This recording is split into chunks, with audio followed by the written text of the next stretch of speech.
नहीं हुआ। जो कुछ भी है वो व्यवहारिक है, पहले से प्रमाणिक है और योग भी उसी परंपरा का हिस्सा है। आयुष की मांग, जो लोग पहले चाय पीते थे, अन्य कोल्ड ड्रिंक्स लेते थे, कोरोना कालखंड में सब काढ़ा की ओर चले गए। ये भारत की आयुष की देन है। हल्दी अन्य जगह लोग उपयोग करते थे कि नहीं करते थे, लेकिन भारत की रसोई का एक प्रमुख हिस्सा रहा है और आज दुनिया के अंदर इसकी बढ़ती हुई मांग भारत के किसानों के लिए एक नए अवसर को भी प्रदान करता है। योग में प्राणायाम, यानी जब सेकेंड वेव के दौरान आप सबने देखा होगा सबसे ज्यादा लंग्स पर प्रभाव पड़ा था, लोगों को श्वास लेने में दिक्कत हो गई। कोरोना के जो हम लोगों ने देखे हैं कि शारीरिक और मानसिक रूप से खासतौर पर जो लोग ज्यादा श्रम करते रहे हैं उनके लंग्स भी मजबूत थे, उन पर बहुत प्रभाव कोरोना जैसी महामारी के नहीं पड़ पाए, वे स्वस्थ हो गए। थोड़ी अगर पहले तो कोरोना आया ही नहीं उनके पास, लेकिन अगर आया भी तो कुछ ही दिनों के अंदर वे आरोग्यता को प्राप्त कर ली।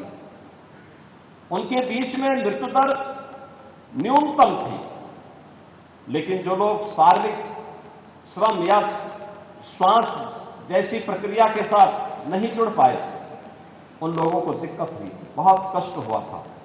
दुनिया के अंदर बहुत सारे ऐसे प्रकरण हम सबके सामने आए, देखने को मिले जो चेतावनी देने वाले थे। और इसलिए प्राणायाम हमारे लंग्स को न केवल शारीरिक रूप से मजबूत करते हैं बल्कि शारीरिक शुद्धि के भी माध्यम बनते हैं। योगासन न केवल हमें स्थिरता प्रदान करते हैं बल्कि शारीरिक सुदृढ़ता भी प्रदान करते हैं। और इसीलिए योग की सुविधा को आज विश्व मानवता के लिए अगर किसी ने दिया तो भारत ने दिया। भारत की ऋषि परंपरा के प्रति कृतज्ञता ज्ञापित करने का भी यह एक अवसर हम सबके सामने है, दुनिया के सामने है। और यह अवसर भारत को प्राप्त हुआ भारत के यशस्वी प्रधानमंत्री आदरणीय श्री नरेंद्र मोदी जी के कारण, जिन्होंने संयुक्त राष्ट्र संघ में इस बात के लिए लोगों को नई प्रेरणा दी कि वास्तव में अगर विश्व कल्याण का मार्ग प्रशस्त करना है तो विश्व कल्याण का मार्ग वह केवल और केवल योग से हम इसको आगे बढ़ा सकते हैं। विश्व शांति का मार्ग कहीं से आगे बढ़ा सकते हैं तो योग उसका एक माध्यम बन सकता है। आज विभिन्न प्रकार की जो बीमारियां हैं, यानी यद्यपि योग का क्षेत्र बहुत विस्तृत है, हम केवल शारीरिक और मानसिक जब स्वस्थ रहेंगे तब योग के या तो व्यक्ति स्वयं भी अपने किसी कार्य को संपादित कर सकता है। योगी के लिए अध्यात्म के उस क्षेत्र में प्रवेश करने का मार्ग खोलता है जो चेतना के विस्तृत आयाम को आगे बढ़ाता है। चेतना के बारे में आपने देखा होगा कि उसके बहुत छोटे से भाग का हम उपयोग कर पाते हैं, लेकिन इसका क्षेत्र बहुत विस्तृत है, बहुत विस्तृत है। उस चेतना के विस्तृत क्षेत्र में प्रवेश करने का एक माध्यम होता है, प्रवेश द्वार है योग।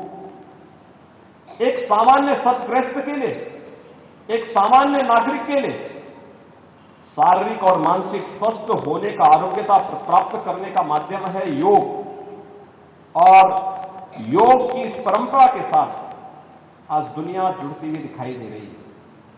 आज दुनिया में जो विभिन्न प्रकार की लोगों के सामने विभिन्न प्रकार की चुनौतियां हैं, कोई शारीरिक बीमारियों से परेशान है, कोई तमाम प्रकार के तनाव से परेशान है, कोई पेट जनित बीमारियों से परेशान है, कोई तमाम अन्य प्रकार की आदि और व्याधि दोनों से प्रभावित है। इन सब में संपूर्ण आरोग्यता को प्रदान करने की दिशा में योग की बहुत महती भूमिका है। और योग की इस महती भूमिका की दृष्टि से अंतर्राष्ट्रीय योग दिवस एक नई प्रेरणा है, एक नया प्रकाश है। देश के सामने दुनिया के सामने। योग की इस परंपरा में सामान्यतः हम अष्टांग योग को महत्व देते हैं। इसमें यम है, नियम है, आसन, प्राणायाम, प्रत्याहार, धारणा, ध्यान, समाधि की अलग अलग क्रमिक क्रियाएं हैं।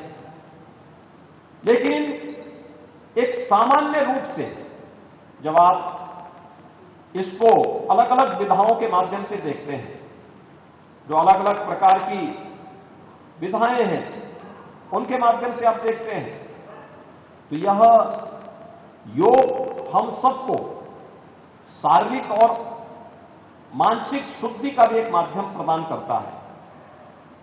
जैसे हठयोग की कुछ विधाएं हैं, उसमें प्रारंभिक कार्यक्रमों को खटकर्मों के साथ जोड़ दिया गया।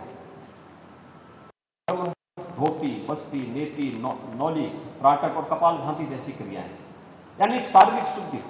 व्यक्ति देश काल परिस्थिति के कारण, खान पान के कारण या अन्य कारणों से अगर उसमें कोई शारीरिक विकार आ गया तो शारीरिक शुद्धि का एक माध्यम बनता है उनके लिए यौगिक खटकर्म। इन क्रियाओं को, लेकिन ये क्रियाएं नियमित नहीं होती, उनके एक निश्चित पक्ष तय होते हैं। उसके अनुरूप अगर कोई व्यक्ति उसका अभ्यास करेगा तो कायिक रूप से शारीरिक पूरी तरह स्वस्थ होगा। जो तमाम वात जनित, पित्त जनित, कफ जनित अगर कोई विकार उसके अंदर आ गया, उनसे उन्हें मुक्ति प्राप्त होगी। आसन एक सुदृढ़ता प्रदान करता है, शारीरिक सुदृढ़ता और स्थिरता। आप अनुमान करिए कि अगर आप एक आसन में, एक स्थिति में देर तक नहीं बैठ सकते, कोई कार्य नहीं कर पाएंगे। आसन वो सुदृढ़ता प्रदान करता है, स्थिरता हमें प्रदान करता है। हमने शारीरिक शुद्धि और स्थिरता तो प्राप्त की, लेकिन हमारे शरीर के अंदर भी बहुत कुछ है। इस शरीर के अंदर नाड़ियां भी हैं। उन नाड़ियों की शुद्धि कैसे होगी? और नाड़ियों की शुद्धि का माध्यम बनता है प्राणायाम, प्राणों का आयाम, उसका विस्तार शारीरिक शुद्धि के लिए, नाड़ियों की शुद्धि के लिए प्राणायाम उसका एक विस्तार देता है। अलग अलग प्रकार के प्राणायाम, आपको प्राणायाम के क्षेत्र में जब प्रवेश करेंगे तो उसमें आपको अलग अलग प्रकार के प्राणायाम प्राप्त होंगे। आगे की क्रियाएं मन से जुड़ी हुई क्रियाएं हैं। आप सब जानते हैं मन की अपनी विचित्र स्थिति होती है। मन एवं मनुष्याणाम कारणम बंध मोक्षयो, व्यक्ति के बंधन और मोक्ष दोनों का कारण उसका मन होता है। एक स्वस्थ शरीर के लिए स्वस्थ मन भी आवश्यक है।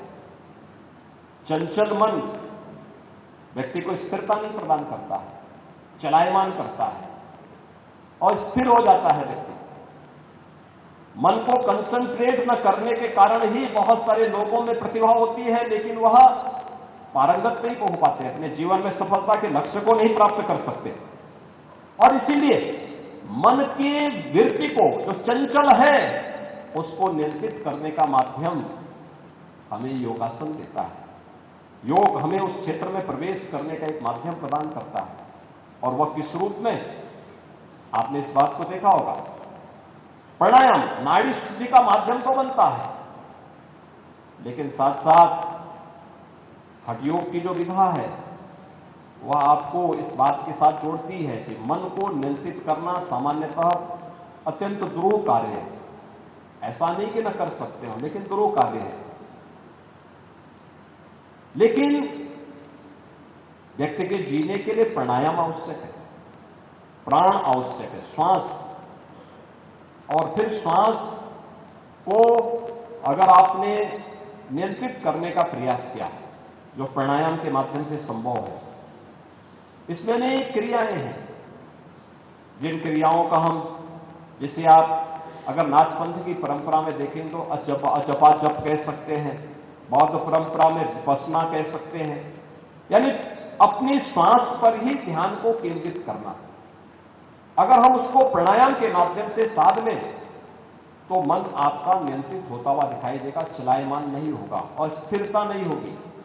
एक धैर्य, एक स्थिरता आपको जीवन में प्राप्त होगी। और फिर अगर आपने अपने मन को नियंत्रित कर लिया प्राणायाम के माध्यम से या अन्य योगिक क्रियाओं के माध्यम से, तो शेष योग के अन्य उच्चतर सोपान को प्राप्त करने में हमें सफलता प्राप्त हो सकती है, अलग अलग स्तर पर प्राप्त हो सकती है। लेकिन सामान्य साधक के लिए शारीरिक और मानसिक स्वस्थ बनाए रखने के लिए यह अत्यंत एक आवश्यक कार्य है। और आज के समय में आप देख रहे होंगे क्या स्थितियां चल रही है, जहां पे खान पान गलत है, भोगवादी वृत्ति ज्यादा है, वहां पे एक सामान्य ब्लड प्रेशर और शुगर से जुड़े हुए बहुत सारे पेशेंट आपको देखने को मिलते हो। दुनिया के अंदर जाकर के देखिए, कुछ देशों में तो इसका रेट 25 से 30% तक पहुंच चुका है। एक डरावना दृश्य हम सबके सामने भी भारत के अंदर यह 10 से 12 के आसपास समय चल रहा है, और ये समय है जब हम इसको नियंत्रित कर सके। शुगर की स्थिति को नियंत्रित करना, ब्लड प्रेशर, गुस्से को नियंत्रित करना, अनावश्यक तनाव को पालने की बजाय आप देखते होंगे सामान्य जीवन में भी, अगर कभी आपको बहुत जल्दी गुस्सा आ जाए, उन स्थितियों में नियंत्रित कर लंबी और दीर्घ श्वास लीजिए। कभी घबराने की स्थिति आती है, लंबी और दीर्घ श्वास आप देंगे, बहुत आराम आपको प्राप्त होगा, गुस्सा धीरे धीरे करके शांत होता हुआ जाएगा, और फिर आप देखेंगे कि आपकी उस पर मजबूत पकड़ होगी, अपने क्षेत्र में आप पारंगत होते हुए दिखाई देंगे। अनावश्यक गुस्सा बहुत बार न केवल तनाव का कारण बनता है, बल्कि ऐसी भी घटना करा देता है जो बाद में पश्चाताप व्यक्ति को करना होता है। इसलिए इन सभी को नियंत्रित करने का एक माध्यम योग आपको देता है। बहुत सारी क्रियाएं हैं। शारीरिक शुद्धि होगी तो स्वाभाविक रूप से व्यक्ति के बहुत सारे विकार अपने आप ही दूर होते हुए जाएंगे। पेट जनित बीमारियां दूर होंगी, श्वास से संबंधित विकार दूर होंगे। एक उम्र के बाद ज्वाइंट्स जो एकदम टाइट हो जाते हैं, व्यक्ति बैठ नहीं पाता है, चल नहीं पाता है, उसमें आपको आराम होगा धीरे धीरे करके। उसमें अगर आप नियमित रूप से अभ्यास कर रहे हैं, नियमित रूप से आपके अभ्यास का हिस्सा है, तो उसमें भी आपको आरोग्यता प्राप्त होगी, आप अपने आप को स्वस्थ महसूस करेंगे। इसलिए योग की इस परंपरा को नियमित दिनचर्या का हिस्सा बनाना, केवल 21 जून को ही नहीं बल्कि हमारे जीवन का हिस्सा बने, नियमित रूप से हम जरूर करें। और कुछ बहुत सारी कार्यक्रम ऐसे हैं जिनको हम कर सकते हैं। आयुष मंत्रालय ने अपने प्रधानमंत्री जी की प्रेरणा से जो कार्यक्रम तय किए, ये योग प्रोटोकॉल का, आप इस योग प्रोटोकॉल को ही अपने अभ्यास का हिस्सा बना सकते हैं। सूर्य नमस्कार के कार्यक्रम को अपने उसका हिस्सा बना सकते हैं, या फिर पवन मुक्तासन है, उसके साथ आप उस सूर्य नमस्कार के बाद पवन मुक्तासन के कार्यक्रम को उसके साथ जोड़ सकते हैं। थोड़ा बहुत संक्षेप, बहुत छोटे कार्यक्रम है। सूर्य नमस्कार में कई विधाएं योग की अपने आप समाहित हो जाती हैं। भुजंग आसन है, यानी आसन में यह है कि अगर आपने एक आसन आगे वाला किया है, झुकने वाला किया है, तो उसके लिए फिर आपको उसी प्रकार के उसके विपरीत आसन को भी उसके साथ अगर आप करेंगे तो एक समन्वय बना रहेगा। इन कार्यक्रमों के साथ जुड़ने का एक नियमित अभ्यास जो आपको आरोग्यता की दिशा में आगे बढ़ाने में मदद कर सकता है, और अंतर्राष्ट्रीय योग दिवस उसकी प्रेरणा का दिवस है।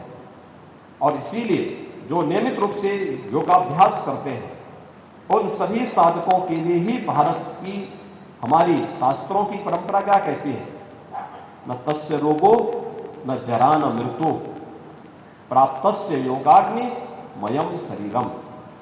यानी उसको बुढ़ापा नहीं आता, कोई रोग नहीं पकड़ता, किसी प्रकार की कोई विकृति नहीं आती है।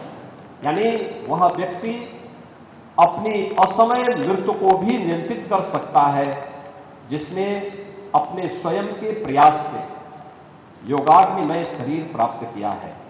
और अंतर्राष्ट्रीय योग दिवस इस बात की प्रेरणा पूरे प्रदेशवासियों को, पूरे देशवासियों को और विश्व मानवता को प्रदान कर रहा है। मैं एक बार फिर से अंतर्राष्ट्रीय योग दिवस के अवसर पर पूरे प्रदेशवासियों को हृदय से बधाई देता हूं, प्रदेशवासियों के प्रति अपनी शुभकामनाएं व्यक्त करता हूं और विश्वास व्यक्त करता हूं कि भारत की ऋषि परंपरा के प्रति, अपनी विरासत के प्रति जोड़ने का अपने प्रधानमंत्री जी की जो प्रेरणा है, उस प्रेरणा से हम कुछ प्राप्त करके मानवता के कल्याण का मार्ग, आने वाली पीढ़ी के उज्जवल भविष्य के मार्ग को प्रशस्त करने में अपना योगदान देंगे। मैं एक बार फिर से पूरे प्रदेशवासियों को अंतर्राष्ट्रीय योग दिवस के अवसर पर अपनी ओर से, प्रदेश शासन की ओर से हृदय से बधाई देते हुए अपनी शुभकामनाएं देता हूं। धन्यवाद। जय हिंद।